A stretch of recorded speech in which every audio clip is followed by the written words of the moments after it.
Welcome to Moussa TV బులెటిన్ల ముందుగా headlines.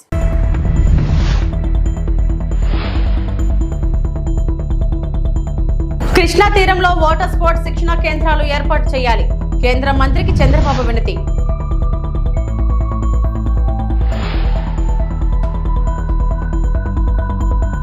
Vizag MedTech zone కు CM కొత్త రూపం తెచ్చారు మంత్రి సత్యకుమార్.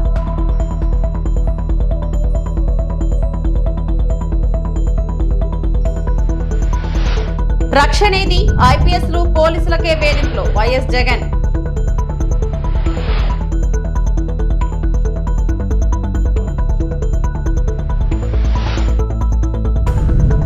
తిరుమల శ్రీవారిని దర్శించుకున్న నటి ప్రణీత.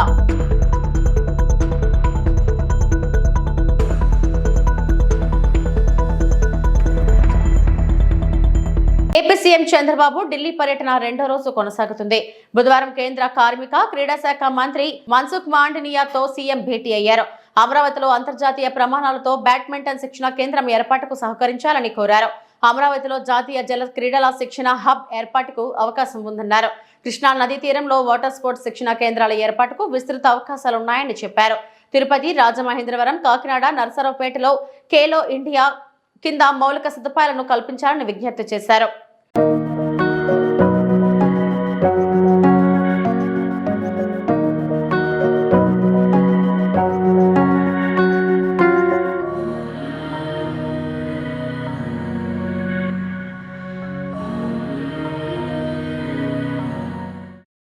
విశాఖ మెట్టెక్ జోన్ కి ముఖ్యమంత్రి చంద్రబాబు కొత్త రూపం తెచ్చారని వైద్య ఆరోగ్య శాఖ మంత్రి సత్యకుమార్ అన్నారు.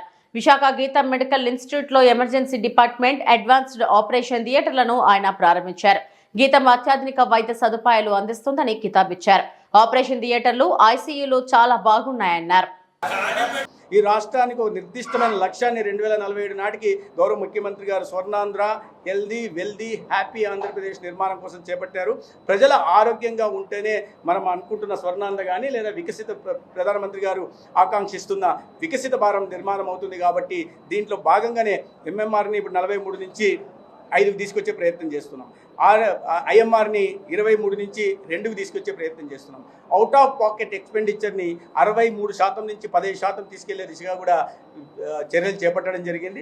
రాబోయే రోజుల్లో ఈ 29 నాటికే ఒక సమూలమైన మార్పుని ఆరోగ్య వ్యవస్థలో రాష్ట్రంలో చేసి చూపిస్తాం. స్వర్ణాంధ్ర నిర్మాణానికి ఆంధ్రప్రదేశ్ ఆరోగ్య శాఖ ప్రధానమైన భాగస్వామ్యం వహిస్తుంది కూడా ఈ సందర్భంగా నేను తెలియజేస్తున్నాను. ఏజెన్సీ ప్రాంతాల్లో ప్రధానంగా దృష్టి పెట్టాం. మీకు ఏజెన్సీలో ప్రెగ్నెన్సీ మనం పేపర్లలో వస్తున్న నెగిటివ్ ఏంటంటే గతంలో రహదారుల మీద దృష్టి పెట్టకపోవడం. ఇవాళ పవన్ కళ్యాణ్ గారు దాని మీద ప్రత్యేక దృష్టి పెట్టి పీఎం జన్మన్ కింద ఇవాళ గ్రామాలకి, సుదూర ప్రాంతాలకి రహదారి లేని కారణంగా అవి చేస్తున్నాం. మీరు ఆశ్చర్యపోతారు. ఈ ఫీడర్ అంబులెన్సులు గతంలో ఎన్డీఏ 1 ఉన్నప్పుడు చంద్రబాబు నాయుడు గారి నాయకత్వంలో 132 ఫీడర్ అంబులెన్సులు గిరిజన ప్రాంతాల్లో పెడితే 5 సంవత్సరాల పాటు వాటి నిర్వహణ లేకపోవడం వల్ల వాటిని మూలను పడేశారు. మేము వచ్చిన తర్వాత వాటిని మళ్ళీ రీఫర్బిష్ చేసి 119 ఫీడర్ అంబులెన్స్లు ఇవాళ మళ్ళీ దీంట్లోకి తీసుకొచ్చాం. ఇప్పుడు కొత్తగా టెండర్లు పిలిచి మరికొన్ని సేకరిస్తున్నాం. 860 బైకుల ద్వారా ఇవాళ కొత్తగా టెండర్లు పిలుస్తున్నాం. అంటే గిరిజన ప్రాంతాల్లో ఈ లోటుపాట్లను సవరించే ప్రయత్నం చేస్తున్నాం. ప్రధానంగా నేను ఈ సందర్భంగా చెప్పదలుచుకుంది ఏంటంటే ఒక కమిట్మెంట్ ఉన్న డాక్టర్లు కొద్దిమందే ఉంటున్నారు. గిరిజన ప్రాంతాలకు ఇప్పుడు ఎక్కడికి వెళ్ళినా కూడా ట్రాన్స్ఫర్ అడుగుతున్నది ఏంటంటే మేము పట్టణ ప్రాంతాల్లో ఉండాలనే దీంట్లో ఉన్నారు. ఆ కమిట్మెంట్ డాక్టర్ల వ్యవహార శైలిలో కూడా మార్పు తీసుకొచ్చే దిశగా ప్రయత్నాలు చేస్తున్నాం. ఏపీలో చంద్రబాబు ప్రభుత్వం పోలీసుల తీరుపై వైఎస్ఆర్సీపీ అధినేత వైఎస్ జగన్మోహన్ రెడ్డి సంచలన వ్యాఖ్యలు చేశారు. కూటమి ప్రభుత్వంలో తప్పుడు కేసులు పెట్టి పోలీసులు అధికారులనే సస్పెండ్ చేయించారని అన్నారు. 100 మంది పోలీసులను వీఆర్కు పంపారని చెప్పుకొచ్చారు. వైఎస్ఆర్సీపీ అధినేత వైఎస్ జగన్ తాజాగా మీడియాతో మాట్లాడుతూ పీపుల్ ఫ్రెండ్లీ పోలీసులు గతంలో మా వైఎస్ఆర్సీపీ ప్రభుత్వంలో తలెత్తుకొని పోలీసులు వివక్ష లేకుండా పనిచేశారు. ఇప్పుడు అలాంటి పరిస్థితి లేదు. చంద్రబాబు మాట ఏ పోలీస్ అధికారి అయినా వినాల్సిందే, లేకుంటే ఇబ్బందులు తప్పుడు కేసులు పెట్టి పోలీస్ అధికారులనే సస్పెండ్ చేయించారు. 100 మంది పోలీసులను వీఆర్కు పంపారు. డీజే స్థాయి అధికారులను కూడా వేధిస్తున్నారు. సీనియర్ ఐపీఎస్లను పిఎస్ఆర్ సంజయ్, కాంతి రాణా, విశాల్ గున్నిపై తప్పుడు కేసులు బనాయించారు. 8 మంది డీఎస్పీలను సస్పెండ్ చేశారు. అనేక మంది సీనియర్ అధికారులకు పోస్టింగ్స్ ఇవ్వకుండా వేధిస్తున్నారని అన్నారు. దీనికోసం చంద్రబాబు నాయుడు గారు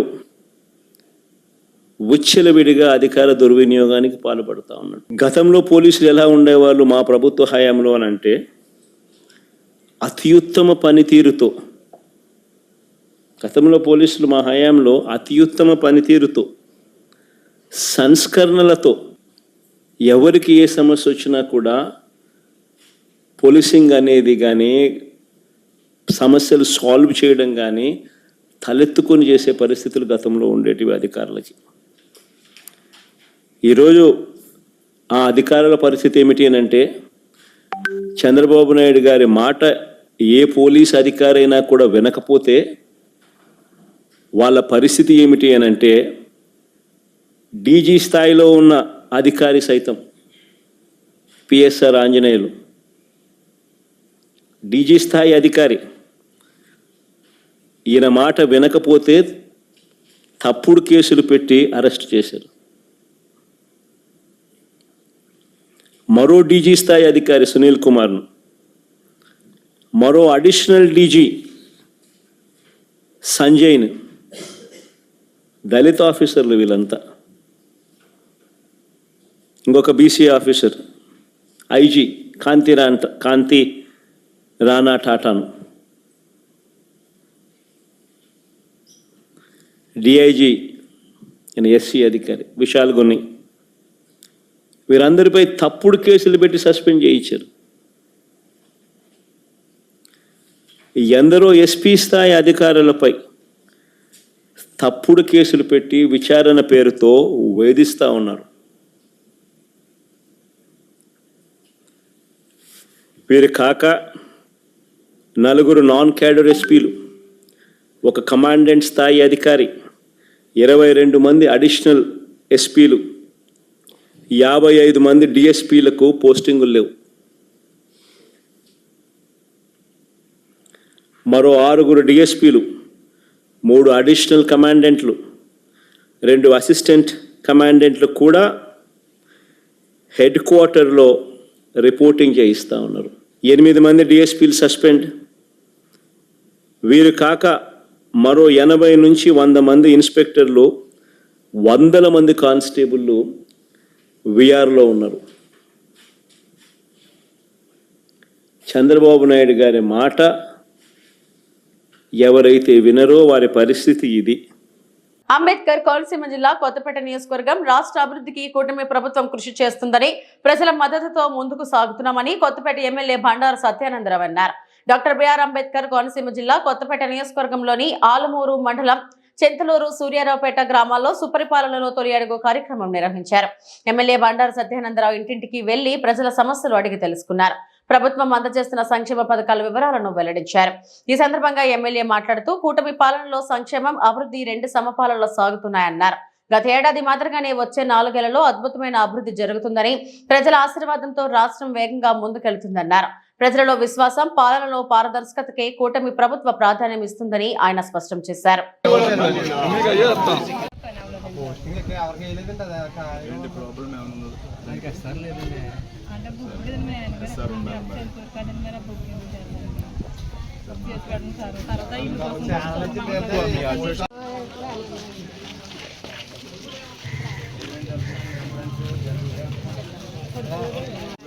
అడగమన్నారు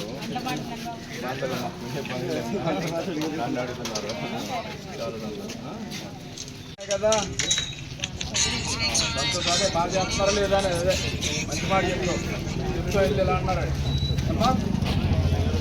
అందరూ ప్రతి ఇంటికి తిరుగుతున్నారు, ఏమైనా ఉంటే చెప్పండి. మంచి అట్లా ఏమైనా ఉంటాయి. ఫోటో అండి సార్, ఫోటో అంటే సైబర్ నేరాలను, డ్రగ్స్ అరికట్టేందుకు పశ్చిమ గోదావరి జిల్లా పోలీసులు కార్యక్రమాలు చేపట్టారు. జిల్లా ఎస్పీ ఆదేశాల మేరకు నర్సాపురం పట్టణంలో ఆదిత్య కళాశాలలోని కాలేజీలు, జనసంచారం ఎక్కువగా ఉండే కూడళ్లు అవగాహన సదస్సులు ఏర్పాటు చేసి నేరగాళ్లు ఈ విధంగా మోసాలకు పాల్పడుతున్నారన్న దానిపై అవగాహన కల్పిస్తున్నారు. సిఐ యాదగిరి ఆధ్వర్యంలో పలు కళాశాలలో ఈ సదస్సులు నిర్వహించారు. సైబర్ నేరం జరిగినప్పుడు వెంటనే 1930కి ఫోన్ చేస్తే కొంతమేర సైబర్ మోసాన్ని నియంత్రించవచ్చునని తెలిపారు. విద్యార్థులు డ్రగ్స్ కు అలవాటు పడకూడదని, పడితే ఏ రకంగా పరిణామాలు ఉంటాయో ఆయన వివరించారు.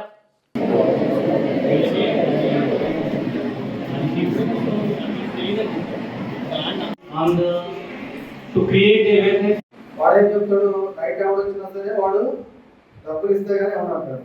మీ దగ్గర డబ్బులు ఉండవు. వాడు ఏం చేస్తాడు, డ్రింక్ బాటిల్ తీసుకొని ఎవరంటారో అని చెప్పి తరగతి వాళ్ళు డ్రింక్ తీసుకుని అంటే 10 రూపాయలు డ్రింక్ కోసం మానసికంగా నష్టాలు ఉంటాయి, అదేవిధంగా కెరీర్ పరంగా కూడా మనకి నష్టాలు ఉంటాయి. ఈ అలవాట్లు లేవు, వాడు మంచిగా చదువుకున్నాడు, వాడికి క్యాంపస్ ప్లేస్మెంట్ వచ్చింది అనుకున్నాడు, వాళ్ళ లైఫ్ ఎలా ఉంటుంది ఎవరు కానొస్తున్నారని చెప్పేసి ఏదో మాట్లాడబడుతున్నాయని చెప్పేసి అంటే లేదని ఉండదుగా ఊహించుకుంటూ ఉండడానికి కానీ వాళ్ళు ఏం చేశారు, ఇంకా మీరు కట్టాల్సిందని చెప్పేసి వాళ్ళు స్టార్ట్ చేశారు అన్నమాట. నేను ఎందుకు కట్టాలి, తల్లిదండ్రులు డబ్బులు ఇవ్వలేదు అనుకోండి, చాలా మంది స్టూడెంట్స్ అనమాట మన దగ్గరనే ఒక స్టూడెంట్ అవునా, నేను 50 కోట్లు పెట్టుబడి పెట్టాలంటే అంతకన్నా ఎక్కువ సంపాదించాలి.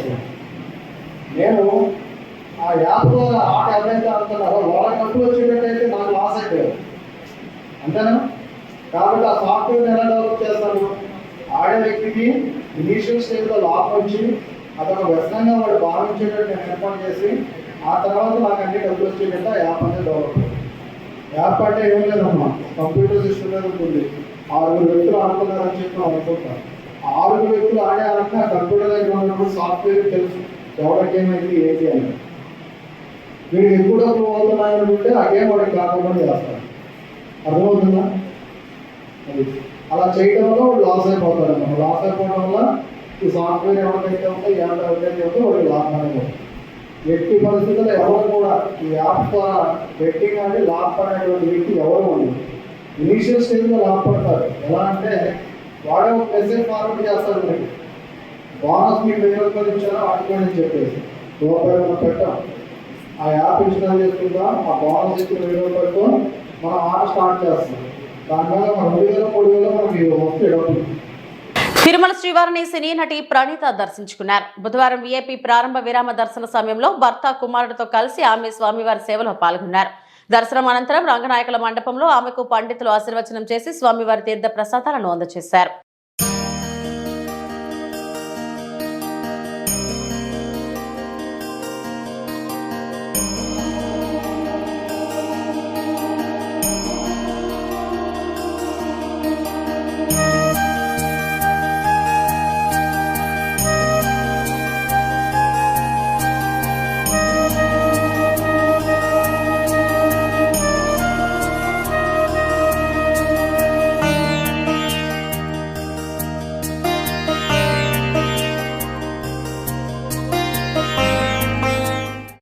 డాక్టర్ బిఆర్ అంబేద్కర్ కోనసీమ జిల్లా కొత్తపేట నియోజకవర్గం జిల్లా న్యాయాధికారి సంస్థ రాజమండ్రి వారి ఆదేశాల మేరకు మీడియేషన్ ఫర్ నేషన్ వారోత్సవాల్లో భాగంగా A Sai Kumari chairperson senior civil judge Kothapeta వారు ర్యాలీ నిర్వహించారు. కొత్తపేట కమిరెడ్డిపాలెం జంక్షన్ నుండి బస్టాండ్ వరకు మరల కోర్టు వరకు కాలినడకన ర్యాలీ కార్యక్రమం నిర్వహించారు. ఈ సందర్భంగా న్యాయమూర్తి సాయి కుమారి మాట్లాడుతూ మధ్యవర్తిత్వం ద్వారా స్నేహపూర్వకంగా కేసులు పరిష్కారం చేసుకోవడం వల్ల సమయం ధనం ఆదా అవడంతో పాటు సమస్య సత్వరమే పరిష్కారం అవుతుందన్నారు. ఈ నెల 10వ తేదీ నుండి 16వ తేదీ వరకు మధ్యవర్తిత్వంపై అవగాహన కార్యక్రమాలు నిర్వహిస్తున్నట్లు తెలిపారు. కోర్టు ఆవరణలో స్టాల్స్ ఏర్పాటు ద్వారా మధ్యవర్తిత్వం గురించి అవగాహన చేస్తున్నామన్నారు. పెండింగ్ లో ఉన్న క్రిమినల్ సివిల్ కేసులను మరియు మోటార్ వాహనాల కేసులను మధ్యవర్తిత్వం ద్వారా కక్షిదారుల పరిష్కరించుకోవచ్చన్నారు. ఈ అవకాశాన్ని సద్వినియోగం చేసుకోవాలని సూచించారు. దీనికి సంబంధించి 5 న్యాయవాదులకు శిక్షణ ఇచ్చారని తెలిపారు. కొత్తపేట బార్ అసోసియేషన్ తరఫున మేమందరము హైకోర్టు సుప్రీంకోర్టు వారి ఆదేశానుసారం మేము ఇక్కడ ర్యాలీ నిర్వహించడం జరుగుతుంది. ఈ ర్యాలీ యొక్క ముఖ్య ఉద్దేశం ఏంటంటే ప్రజలందరూ కూడా వారికి ఉన్నటువంటి సమస్యలన్నింటినీ కూడా ఈ యొక్క మధ్యవర్తిత్వం ద్వారా పరిష్కరించుకొని సమయాన్ని డబ్బుని ఆదా చేసుకోవాలని, అదే రకంగా గ్రామాల్లో ఉన్నటువంటి జనమందరూ కూడా శాంతియుతంగా ఉండాలని కోర్టు వారి ఉద్దేశం. ఆ యొక్క హైకోర్టు వారి సుప్రీంకోర్టు ఆదేశాల మేరకు ఈరోజు కొత్తపేట బార్ అసోసియేషన్ తరఫున మేము అందరూ కలిసి ఈ యొక్క అవగాహన ర్యాలీ నిర్వహించడం జరిగింది. ఈ యొక్క అవగాహన ఉద్దేశం ఏంటంటే ఈ లోకల్లో ఉన్నటువంటి ప్రజలందరూ కూడా ఈ యొక్క మధ్యవర్తిత్వం యొక్క విశిష్టతను తెలుసుకొని వారి సమస్యలను కోర్టు ద్వారా మధ్యవర్తిత్వం ద్వారా పరిష్కారం చేసుకోవాలని కోరుకుంటున్నాం. అలాగే ఈ యొక్క ర్యాలీకి అధ్యక్షత వహించినటువంటి మా సీనియర్ సివిల్ జడ్జి గారికి, అలాగే మా తోటి న్యాయవాదులందరికీ, అలాగే మా కోర్టు స్టాఫ్ అందరికీ మేము ధన్యవాదాలు. అలాగే ఈ లోకల్లో కొత్తపేట సర్పంచ్ గారికి, అలాగే ఇక్కడ ఉన్నటువంటి పోలీసు వారికి, అలాగే మీడియా మిత్రులకి అందరికీ నా ధన్యవాదాలు తెలియజేసుకుంటాను. ఈ సందర్భంగా ఇవాళ సీనియర్ సిటిజన్ అధ్యక్షతన ఈ రోజున ఈ నివేదిక సముద్రం రాజీ మార్గం అనే దాని మీద ఒక న్యాయవాదులు సంబంధించిన స్టాఫ్ తోటి ఇవాళ ఒక పబ్లిక్లో అవేర్నెస్ కోసం కొత్తపేట టౌన్లోని ర్యాలీ కార్యక్రమం చేపట్టాం. ఏంటంటే కేవలం ఇప్పుడున్న పరిస్థితుల్లో చాలా న్యాయం అనేది చేయాలన్నా, ఏదైనా దావాలు వేసుకోవాలన్నా ఖర్చుతో కూడిన పని. దానికన్నా ఈ మధ్యవర్తిత్వం ద్వారా, మీడియేషన్ ద్వారా కొంత వెసులుబాటు కల్పిద్దామనే ఉద్దేశంతో సుప్రీంకోర్టు, ఆంధ్రప్రదేశ్ హైకోర్టు వారు, అలాగే డిస్ట్రిక్ట్ కోర్టు వారు, లీగల్ సెల్ ఆధ్వర్యంలో మా సబ్ జడ్జి గారు ఈ కార్యక్రమాన్ని ప్రోత్సాహకర కార్యక్రమాన్ని చేశారు. ఇది చాలా మంచి పబ్లిక్కి, ప్రతి ఒక్కరికి అవేర్నెస్ వస్తుంది. దీనివల్ల ఖర్చు తక్కువ, ఆదాయం అనేది కలిసి వస్తుంది. మాలాంటి రోజులు తోచిన నెస్సిటీ లేకుండా ఉంటుంది అనేది ప్రత్యేకంగా చెప్తూ, ఈ లిటిగేషన్ అనేది తగ్గుద్ది అనేది ఈ సందర్భంగా చెప్తూ, భీమిలిలో అవంతి సీను, గంటా సీను, ఇలా వీరిద్దరి సీను మొత్తం కాలిపోయింది. అందుకే జగన్ భీమిలి నియోజకవర్గానికి చిన్న సీనును నాయకుడిగా పంపించారా? ఇతను పేరుకు చిన్న సీను, కానీ కార్యకర్తలకు, నాయకులకు ఎల్లవెల్లలా అందుబాటులో ఉండి వారికి అండగా ఉంటూ అక్కడి ప్రజలు, కార్యకర్తలు మనసు గెలుచుకున్న సీను మజ్జి సీను. ఇటువంటి గొప్ప మనసున్న సీను మజ్జి సీను భీమిలి నియోజకవర్గానికి నాయకుడిగా దొరకడం ఇక్కడ ప్రజల అదృష్టమని కార్యకర్తలు, ప్రజలు భావిస్తున్నారు. భీమిలి నియోజకవర్గం వైఎస్ఆర్ కాంగ్రెస్ పార్టీ విస్తృత స్థాయి కార్యవర్గ సమావేశంలో పాల్గొన్నారు. చూస్తుంటే ఈ వేదిక మీద ఉన్నటువంటి పెద్దలతో తర్వాత మాట్లాడతాను నా పేర్లన్నీ, నాకైతే కొంచెం అసూయ కలుగుతుంది. ఈ జిల్లాలో, ఉమ్మడి విశాఖ జిల్లాలో ఏ నియోజకవర్గం వెళ్ళినా అంతా నిస్తేజం, కానీ భీమిలి నియోజకవర్గం వస్తే ఉత్తేజం. దీనికి కారణం ఏంటో తెలియదు. నేను మాటలు చెప్పేటప్పుడు ఒరే మంచి ట్రబుల్ షూటర్ రా అంటుంటారు ఒక్కొక్కరిని, లేదు మంచి స్ట్రగుల్ షూటర్ రా అంటారు. రియల్గా trouble shooter, struggle shooter, real fighter ఎవరంటే చిన్నశ్రీను. లేకపోతే ఇదేంటి, మేము అందరం ఓడిపోయి, మేముంటే ఓడిపోయి మా మా మా ప్రజలతో మొహాలు చూస్తే ఓడిపోవడం ఒక ఎత్తు, వాళ్ళు వాడిపోవడం ఒక ఎత్తు.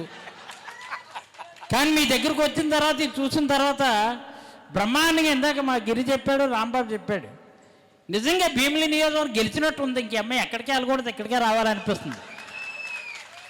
లేకపోతే భీమిలి ఈ నియోజకవర్గ పార్టీ మీటింగ్ అంటే ఇన్ని కార్లా, ఇంతమంది సార్లా, ఇన్ని కార్లు ఇంతమంది సార్లు ఉన్నటువంటి ఏకైక నియోజకవర్గం భీమిలి నియోజకవర్గం. అంచేత రేపు వస్తున్నాయి జమిలి డెఫినెట్గా గెలుస్తాం. భీమిలి గెలవబోయే నెమలి చిన్నశ్రేణి. ఇది నిజం, అంటే గొప్ప కోసం చెప్పలేదు సుమా, ఎందుకంటే మీలో నవ్వు, మీలో లవ్వు చూస్తుంటే డెఫినెట్గా గెలిచేస్తామని అనిపిస్తుంది అనమాట. ఇంత చక్కగా ఇన్ని విధానాలతో ఒక నిబద్ధతతో 6 నెలలు అయింది, కానీ ఇంతమంది మీలో ఇంత ఉత్సాహం వచ్చిందంటే కేవలం నాయకత్వం మీద ఉన్నటువంటి పటుత్వం.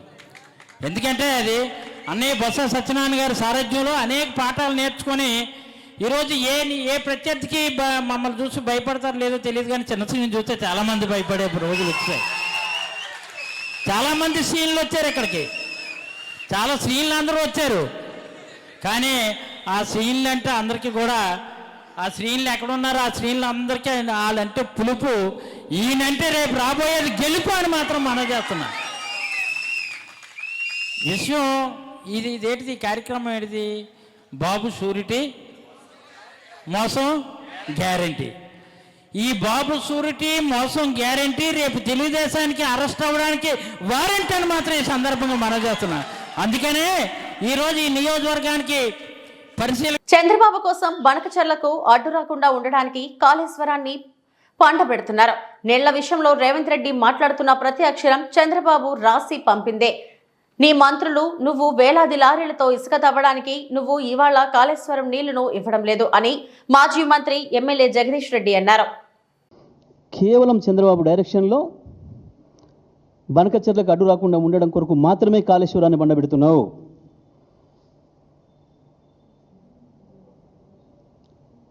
రేపొచ్చే కమిషన్ ఏదైతే ఉంటుందో ఆనాటికి మనం గోదావరిలో ఇప్పటికే మనకు హక్కుగా ఇచ్చిన జీవోల ద్వారా ఇచ్చిన 960 టీఎంసీల నీళ్ళని మేము ఆల్రెడీ వాడుకుంటున్నాం. పై వచ్చే నీళ్ళలో కూడా మాకు ఇంకా అక్కర ఉంది, కొత్తగా ప్రాజెక్టులు మొదలుపెట్టుకుంది అని చెప్పి మనం చెప్పాల్సిన దాన్ని కాళేశ్వరం ద్వారానే 150 టీఎంసీల నీళ్ళు మేము వాడుతున్నామని చెప్పాల్సిన విషయాన్ని దాచిపెట్టి చంద్రబాబుకు కావాల్సిన పద్ధతుల్లో, బనకచెర్లకు కావాల్సిన పద్ధతుల్లో నువ్వు యాక్షన్ చేస్తూ ఉన్నావు. ప్రతి అక్షరం నీళ్ళ విషయంలో నువ్వు మాట్లాడుతున్న ప్రతి అక్షరం చంద్రబాబు రాసి పంపిందే. చంద్రబాబు ఏజెంటు ఇక్కడ ఉన్న ఆదిత్యనాథ్ దాస్ ద్వారా రాసిచ్చిన స్క్రిప్టులు చదువుతూ తెలంగాణ రైతులు పెట్టిన భిక్ష నీ పదవి, దాన్ని ఉపయోగించుకొని అదే రైతాంగానికి ద్రోహం చేస్తున్నావు. దానికి తోడు స్వామి కార్యం స్వకార్యం అన్నట్టు వేలాది లారీలను పెట్టి ఇసుక తోడుతున్న తోడేళ్ళు అక్కడ దుర్మార్గంగా కోట్లాది రూపాయలు సంపాదించుకోవడానికి నీవు, నీ మంత్రులు, నీ మంది మార్బలం చేసే దుర్మార్గం కొరకు కాళేశ్వరం నీళ్ళనివ్వటం లేదు ఇవాళ నువ్వు. తిరుమలలో అంటరానితనం కనిపిస్తుందని తిరుపతి మాజీ ఎంపీ చింతామోహన్ సంచలన వ్యాఖ్యలు చేశారు. టీటీడీ పరిపాలన భవనం దగ్గర ఆయన ధర్నా చేశారు. టీటీడీ ఈవోగా శ్యామలరావు బాధ్యతలు చేపట్టి ఏడాది పైగా అవుతున్నా ఎక్కడా కనిపించడం లేదన్నారు. వర్క్ ఫ్రం హోం చేస్తున్నారా అని ఎద్దేవా చేశారు. తిరుమలలోని 5,000 మంది అన్య మతస్థులను ఏం చేస్తారని ప్రశ్నించారు. దగ్గరకు రావడం జరుగుతూ ఉంది ఈ 1.5 సంవత్సరంలో. ఏమీ పట్టించుకోవటం లేదు శ్యామలరావు. అసలు ఎక్కడున్నాడో నాకు ఆయన ముఖమే తెలియటం లేదు. మరి ఈవో గారు ప్రజలకు అందుబాటులో ఉండటం లేదు. వర్క్ ఫ్రమ్ హోమ్గా ఉన్నట్టుంది, అంతా తగ్గించు. వర్క్ ఫ్రమ్ హోమ్ రా, ఆఫీస్కి రా, వచ్చి కూర్చో. ప్రజలకు అందుబాటులో ఉండే శ్యామలరావు ఈవో గారు మరి మిమ్మల్ని బాధ్యతతో ఉండాల్సిన అవసరం ఉంది. గుర్తు చేస్తున్నా, నేను దాదాపు 50 సంవత్సరాల్లో 20 మంది ఈవోలను చూస్తుంటాను. నిన్ను ఇప్పటిదాకా చూడలేదు. వచ్చి 1 సంవత్సరం పైన అవుతాం. అది ముఖ్యంగా టీటీవీ అర్చకులకు మేము ఇళ్ల స్థలాలు ఇవ్వాలని డిమాండ్ చేస్తున్నాం. అలిపిరి దగ్గర దాదాపుగా 1 సంవత్సరం పైన డిమాండ్ చేస్తున్నాం. చంద్రబాబు నాయుడు ఇది నీకు తప్పదు, నేను చెప్తున్నాను. అర్చకులకి ఖచ్చితంగా వెంటనే 1 నెల లోపల 5 సెంట్లు అలిపిరి దగ్గర ఇచ్చాయి. తర్వాత మళ్ళీ ఆలోచిద్దాం.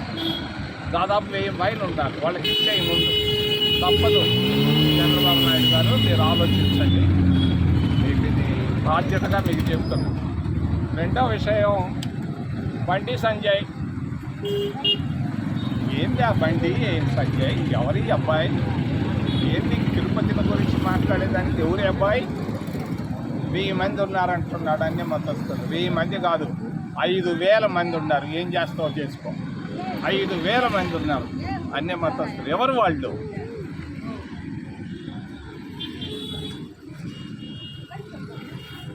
తుడిసేవాళ్ళు, మీరు పోసే ఒంటేలు కడిగేవాళ్ళు, మీరు అక్కడ చేస్తున్నటువంటి మలమూత్రాలను కడిగేవాళ్ళు 5,000 మంది ప్రతిరోజు కష్టానికి, నష్టానికి, ఆరోగ్యానికి అన్నిటినీ తల వంచి చేసుకుంటున్నారు. పొట్ట కూటి కొరకు అన్యమతస్తులు ఉన్నారు. మా వాళ్ళు ఉన్నారు, నేను కాదంటాను. 5,000 మంది ఉన్నారు. 10,000 రూపాయలు, 12,000 రూపాయలు పని చేస్తున్నారు. సాయంకాలం ఆదివారం చర్చికి పోతుంది. ఏం చేయగలవు? తెలంగాణ నుంచి తీసుకొస్తావా సంజయ్? ఏమైపోయిందా మీ భారతీయ జనతా పార్టీకి? ఏమి లేదా? వేరే మార్గమే, వేరే మాటలే లేవా?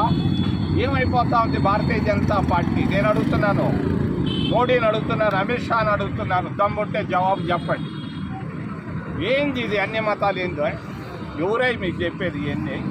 కూటికి లేక దస్తున్నారు, ఉద్యోగాలు లేక దస్తున్నారు. దీని గురించి ఆలోచించుకుంటే అన్ని మతాలు ఇంకా ఎక్కువ మాట్లాడితే కన్నీళ్ళు వస్తాయి, జాగ్రత్త. రెండవది, తిరుమలలో